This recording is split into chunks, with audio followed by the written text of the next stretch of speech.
Buonasera, benvenuti a tutte e a tutti. Siamo qui per la seconda giornata del Festival Letterario dell'Archeologia 2022. È una giornata calda, ma forse un po' meno rispetto a ieri, quindi forse si starà meglio in questa serata. Intanto alcuni saluti. Abbiamo qui Nicola Ennas, che è il presidente dell'Associazione Enti Locali per la Cultura e per lo Spettacolo, i rappresentanti dell'amministrazione comunale di Cabras, che ovviamente ringrazio per l'ospitalità, così come la Fondazione Monteprama, che ci ospita nel cortile dello splendido museo dove dentro sono custoditi i nostri giganti. Ricordo che tutta la giornata di oggi, così come è stata quella di ieri, così come sarà naturalmente quella di domani, sarà possibile vederla anche in streaming. Dove? Allora, sui siti internet del Festival Letterario, quindi isoladegiganti.it, montiprama.it, che è il sito della fondazione, e poi ovviamente sulla pagina Facebook sempre di Montiprama e su EIA TV. Allora, io direi di iniziare subito. La prima presentazione riguarda una guida che parla di Tarros, che parla di Cabras, che ci racconta anche degli itinerari locali. Sarò io a condurre questo primo incontro, quindi chiedo di salire sul palco Carla Del Vais e Anna Chiara Fariselli, che hanno curato questo lavoro, e ci accomodiamo subito. Le accogliamo con un applauso. Non so cosa stia succedendo, ma va bene, noi ci sediamo intanto. Allora, benvenute. Microfono sempre vicino. Allora, la guida la troviamo qui esposta, guida su Tarros. Voi l'avete curata, è stata pubblicata ed è tra pochissimo disponibile in tutte le librerie da Carlo Delfino editore. Carlo Delfino è un nome storico nell'editoria, devo dire, sarda, perché e soprattutto lui è sassarese, ma insomma i suoi libri arrivano naturalmente ovunque, specializzato in particolar modo su questo tipo di lavoro, no? sulle guide, sui percorsi turistici e non soltanto quello. Intanto vi chiederei di raccontarci il risultato di questa vostra ricerca, perché è il frutto di un percorso che dura da tanti anni, e questa così tira un po' le fila su questo territorio. Prego. Volevo prima di tutto ringraziare la Fondazione e il Presidente in particolare, che ci hanno voluto qui stasera presentare un lavoro che è un lavoro, come dicevi tu, frutto di tanti anni di fatica e di lavoro. Ma volevo dire subito che non è soltanto un lavoro mio e della collega con cui lavoro ormai da tanti e tanti anni, ma è un lavoro collettivo, un lavoro collegiale, nel quale abbiamo coinvolto colleghi, ciascuno per la propria specializzazione, quindi li vorrei nominare. Prego. Alessandro Sai, Giovanna Pietra e Maura Vargiu, che sono della soprintendenza, Melania Marano dell'Università di Bologna, Rossana Martorelli dell'Università di Cagliari e poi Giovanni Serreli del CNR. Quindi abbiamo lavorato insieme, ciascuno per le proprie competenze, ma alla fine, insomma, spero che il lavoro è un risultato sì, di un lavoro corale, quindi alla fine. Perfetto. Sì. Ecco, che cosa troviamo all'interno di questa vostra nuova pubblicazione? All'interno di questa pubblicazione troviamo il contributo delle ricerche di ciascuno di noi, quindi una parola chiave, se posso sottolinearla, di questo testo è multidisciplinarità, perché in questo volume abbiamo voluto raccogliere i contributi di tutti coloro che realmente hanno lavorato sul territorio e che posseggono i dati e che in quanto possessori di questi dati, frutto di ricerche ormai trentennali per alcuni di noi, purtroppo e per fortuna perché siamo ancora qui a Tarros, abbiamo ancora il privilegio di lavorare in questo luogo e purtroppo per ovvi motivi, ma insomma raccoglie il frutto di ricerche sul terreno di molti di noi, che abbiamo il dovere di restituirli alla comunità, di restituire i dati alla comunità e di renderli, per così dire, potabili, fra virgolette, fruibili, ciascuno per il suo specifico contributo. Quindi ognuno di noi ha avuto come dire, l'umiltà di sottoporsi al vaglio degli altri colleghi, laddove la competenza personale non era sufficiente oggettivamente. Vuoi aggiungere qualcosa? Va bene. Ah, ok, perfetto, Sì. perfetto. Ecco, ce lo siamo detti prima e vi riformulo la domanda ora che siamo di fronte al pubblico. Il fruitore ultimo di questo lavoro, perché avete parlato di competenza, di ricerca scientifica, però al tempo stesso appunto nella copertina leggiamo guida, quindi immaginiamo che anche i turisti o comunque i neofiti, chi non sia pienamente addentro a queste tematiche, a questo tipo di divulgazione. Ecco, quindi vi chiedo se avete avuto nel momento in cui avete lavorato a questo prodotto editoriale un punto di riferimento ultimo che poi dovrà fruire questo lavoro.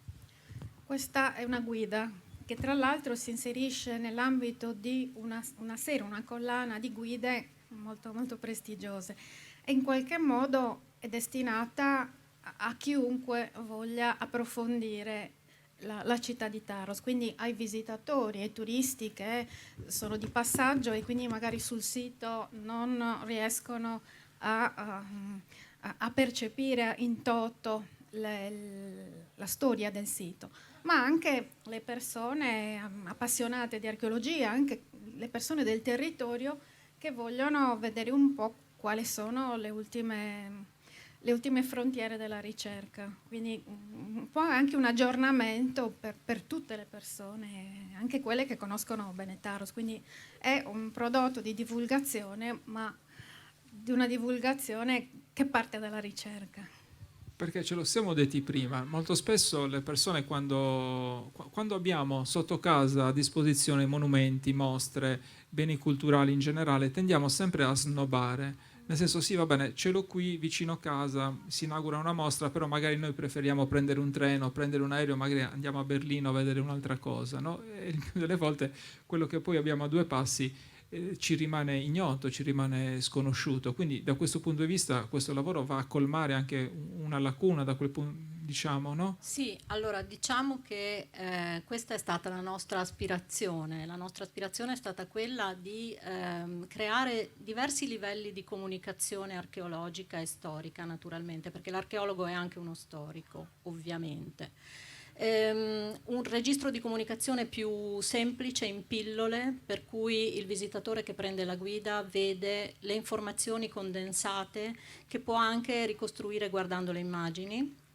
e un'informazione più dettagliata anche con un aggiornamento sulla storia degli scavi, su chi fa cosa e chi ha la responsabilità di aver fatto determinate affermazioni scientifiche che in qualche modo cambiano un po' quella che è la storia di Tarros nella manualistica tradizionale degli ultimi 30 anni, perché riteniamo che sia giusto che la comunità sappia che cosa abbiamo fatto nel territorio che è proprio di questa comunità. Noi siamo, soprattutto io che vengo dall'Università di Bologna, mi sono sempre sentita bene accolta ma ospite, quindi di fatto con un doveroso rispetto per chi mi ospita me e la mia equipe, e in questo rispetto c'è anche la necessità di fornire tutte le informazioni adeguate, aggiornate, che non sono le ultime, sono quelle che noi abbiamo raggiunto fino ad ora.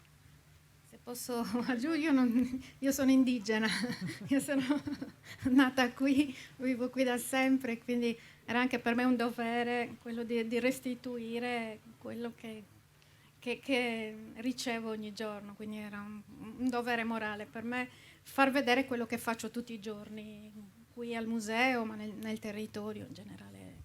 Assolutamente, me l'avete detto prima, voi siete esperte soprattutto di archeologia punica. Domandona, ma cosa significa essere archeologi oggi? E come è cambiata rispetto magari a qualche anno fa questo ruolo e questa professione di ricerca, di studio che il più delle volte si fa dentro le biblioteche, ma altrettanto si fa sul campo?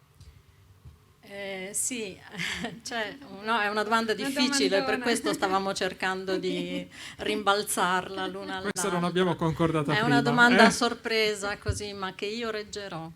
Allora, il mondo dell'archeologia è un mondo complesso perché in Italia effettivamente, lo sappiamo tutti, è un po' un luogo comune, c'è moltissimo.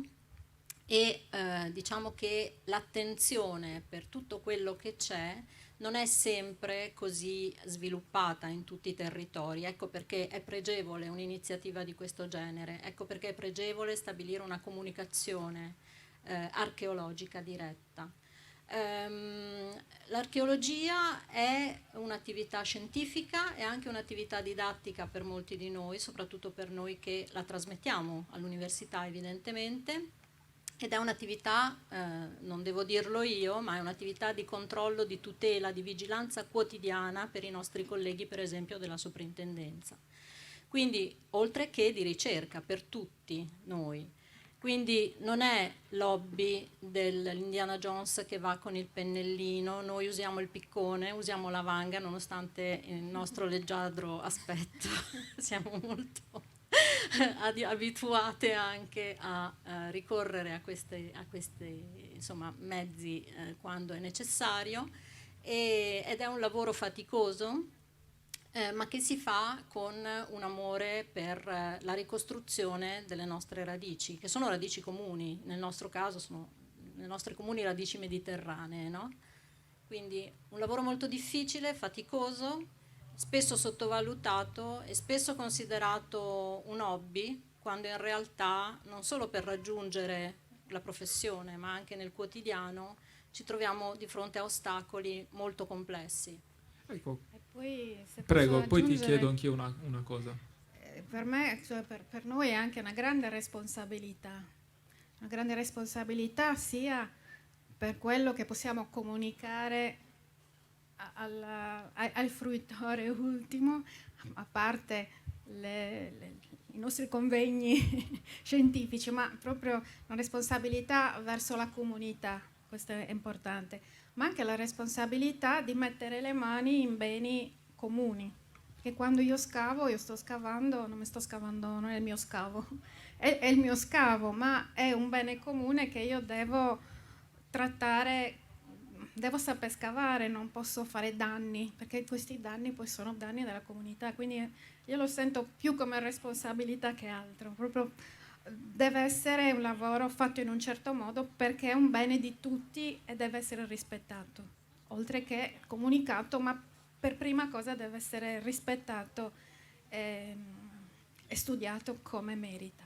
Sì, la cosa che mi colpiva, deviando un po' dal canovaccio che ci siamo dati prima e poi ci ritorniamo dentro, è quello che avete raccontato ora rispetto alla vostra attività. Detto, molte volte viene visto, non dico come un hobby, ma come qualcosa del genere. Eppure, perché viene visto così? Anche se ci pensiamo, giriamo spessissimo per musei, senza gli archeologi non avremo nulla da vedere, probabilmente, soprattutto per quanto riguarda ovviamente l'archeologia è l'arte più antica. Eppure c'è ancora questo sentire comune?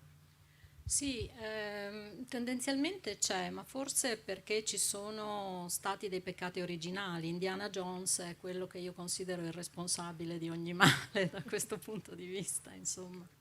Ma perché diciamo che la comunicazione archeologica è spesso stata mitizzata, passando dall'egittomania, no? Che un po' per tutti ha rappresentato una tappa della fase educativa. Chi da bambino non ha desiderato andare a scoprire una tomba egizia? Quasi tutti noi, penso. Quindi di fatto c'è una componente di fascinazione che caratterizza il nostro lavoro, che molto spesso, come accade talvolta anche in altri mestieri, l'astronauta per esempio, supera quella che è invece la realtà quotidiana, che è fatta di lavoro, di sforzi quotidiani ed è fatta anche di una responsabilità, sì, nella gestione del territorio, ma anche nella gestione della formazione delle nuove generazioni di archeologi, che molto spesso si trovano poi senza avere una adeguata collocazione nella società, che invece appunto dovrebbero avere, ma questo è un discorso che fa intervenire altre responsabilità di carattere più ampio, evidentemente, sulle quali purtroppo noi non possiamo che continuare a fare onestamente il nostro lavoro quotidiano. Avete citato 2 volte Indiana Jones. Lei? Esatto. Sì, verrò denunciata da Harrison Ford probabilmente. No, ma in realtà io vorrei andare un attimo oltre Indiana Jones, finzione, insomma è un film e via discorrendo, senza citare, senza fare nomi specifici. Ecco, è un proliferare soprattutto nella televisione di questi programmi, diciamo così, di divulgazione anche archeologica per alcuni aspetti, dove si presentano più che altro dei misteri rispetto a tutto quello che è stato scavato o ancora si deve scavare. Ecco, voi come li vedete innanzitutto questi programmi e che tipo di approccio eventualmente avete? Sono curioso. No, io non li guardo, ma credo che sia un po' anche il specchio dei tempi, non è solo, questo non succede solo nell'archeologia, succede un po' in tutti i campi, credo che sia un male dei tempi. Questo voler inserire l'emotività, l'emozione, il fascino in campi che poi sono scientifici, ma non succede solo nell'archeologia, succede in tutti i campi. Quindi è un po' difficile riuscire... È una violenza per voi quasi, sì, vedere ste robe. No, vabbè, sì. Dipende dallo stato umorale che si ha in quei momenti, perché magari ci sono programmi e programmi, chiaramente, sì, certo, c'è un livello di divulgazione seria, storico-archeologica, storico-artistica e quant'altro, parliamo di beni culturali, quindi solo su questo mi concentro, e c'è un livello di divulgazione che chiaramente ha altri obiettivi, che sono obiettivi di carattere chiaramente economico, no? Prima di tutto.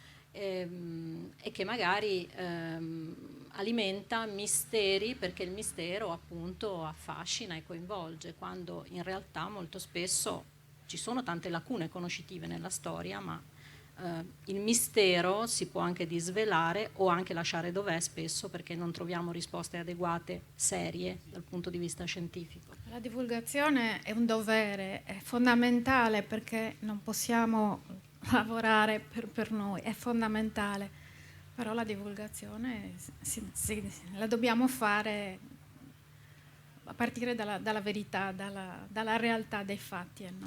E questo lavoro che stiamo presentando oggi rientra ovviamente in questo solco, quindi della divulgazione scientifica precisa, puntuale, fondata sui dati e non sulle fantasie. Non noiosa, spero. E soprattutto non noiosa, assolutamente no. Ne abbiamo accennato prima, abbiamo detto che spesso quello che abbiamo vicino a casa non lo conosciamo. Qui abbiamo l'opportunità di avere 2 persone che hanno curato questa pubblicazione, ma che sul campo ci sono state. E ho detto, ci raccontate un po' Tarros, cosa ha rappresentato, cosa è stata, qual è stata la sua importanza, insomma fateci entrare dentro questo luogo. Beh, sicuramente Tarros è già solo per la collocazione geografica che ha, e anche per l'articolazione topografica, per la presenza di questo promontorio che si proietta verso il mare aperto e del golfo che al tempo stesso ripara gli insediamenti umani, anche i primi insediamenti umani evidentemente, è un luogo di afflusso di persone, un luogo battuto da più popolazioni, questo verosimilmente a partire da fasi molto antiche, Non sono io la persona più adatta per parlare dell'ambito del periodo nuragico, evidentemente, ma sappiamo benissimo, insomma, poi alle nostre spalle c'è qualcosa che lo testimonia in maniera davvero dirompente. Sappiamo benissimo quanto in questa fase Tarros sia importante. Io posso dire come orientalista che effettivamente è importante anche per i mercanti levantini, fin dall'origine, fin dalla prima nascita dell'insediamento del villaggio di Murrumannu. Indubbiamente ci sono dei contatti con quello che era il mondo straniero allora, no? Quindi con mercanti che arrivavano dall'Egeo, arrivavano da Cipro, ma che forse non si insediano subito in questo contesto. Perché le prime tracce che noi troviamo sul terreno, realisticamente dal punto di vista archeologico, di una presenza insediativa stabile e di una presenza insediativa stabile che corrisponde alla città, risalgono al VII secolo a.C. e corrispondono a Cartagine, cioè al periodo in cui Cartagine è già una città, è già dotata di una propria impalcatura istituzionale, amministrativa e di una capacità di proiezione economica nel Mediterraneo centrale tale da fondare colonie o rifondarle. Tarros sembra essere proprio fondata come città nel VII secolo a.C. da Cartagine, e i due elementi che lo testimoniano sono la presenza del santuario Tophet, di cui si parla in questa guida, scavato inizialmente da Gennaro Pesce, poi da Enrico Acquaro, poi anche dalla soprintendenza, dai nostri colleghi della soprintendenza molto recentemente, e la necropoli, la vastissima necropoli che è localizzata in due poli, a nord e a sud dell'insediamento, ma che è strutturata, non sono tombe occasionali, sono grandissimi cimiteri che rispecchiano la struttura urbana dell'insediamento fondamentalmente. Poi tutto questo dura fino all'arrivo di Roma, alla metà del III secolo a.C., che però non è un arrivo devastante, è un arrivo che in qualche maniera nel tipico pragmatismo romano si innesta su una situazione urbanistica che verosimilmente era efficiente e quindi in qualche maniera, pur riportando elementi tipici della cultura italica, non annienta i presupposti punici. Se vuoi abbiamo ancora un minuto. Sì. Posso dire che anche è stato un po' lo spirito con cui abbiamo pensato questa guida. Un visitatore che arriva a Tarros vede contemporaneamente un villaggio nuragico, una terma romana, un tempio punico e strutture di periodi completamente diversi, quindi un po' si perde. E questo è anche un po' la ricchezza del territorio e anche il senso di dare un po' una guida alla lettura del sito, perché è un sito che si è conservato così perché in età alto medievale è stato abbandonato piano piano a favore di insediamenti più interni, e quindi è rimasto chiuso, è rimasto sigillato per 1000 anni, e questo ha consentito la conservazione di monumenti che sono ancora lì, però è molto difficile, molto difficile. C'è un villaggio nuragico, uno dei più antichi in Sardegna, tra l'altro. C'è un santuario unico, un santuario Tophet, che ha restituito moltissimi materiali che voi potete vedere nel museo alle mie spalle. Ci sono templi punici, ma ci sono anche importanti monumenti di età romana che mostrano una ricchezza di un territorio, perché dobbiamo contestualizzare anche Tarros. Tarros non è all'estremità meridionale della penisola del Sinis, ma alle sue spalle ha un territorio ricchissimo. È la ricchezza di Tarros. Tarros è stata sì un punto di passaggio per marinai di tutte le epoche, ma è stato anche un punto di controllo di un entroterra che ha delle risorse ambientali, territoriali che sono tra le più ricche della Sardegna. Non per niente noi abbiamo nel Sinis una presenza antropica che va dal V millennio in poi, quindi è un territorio ricco che doveva essere controllato da un punto anche proteso sia verso l'esterno ma anche verso l'interno. Questo punto di contatto e di controllo del territorio. Allora, io intanto farei un applauso a Carla Del Vaes e a Anna Chiara Fariselli per la passione che veramente traspare dalle loro parole, dal loro racconto, si intuisce veramente tutto l'amore e tutta anche la fatica, no? che ci mettete quotidiana nel vostro lavoro. Credo che il nostro tempo a disposizione è scaduto, come si dice in questi casi, quindi anzi chiedo un altro applauso mentre appunto Grazie Carla Del Vaes e Anna Chiara Fariselli lasciano il palco, prego. Sì.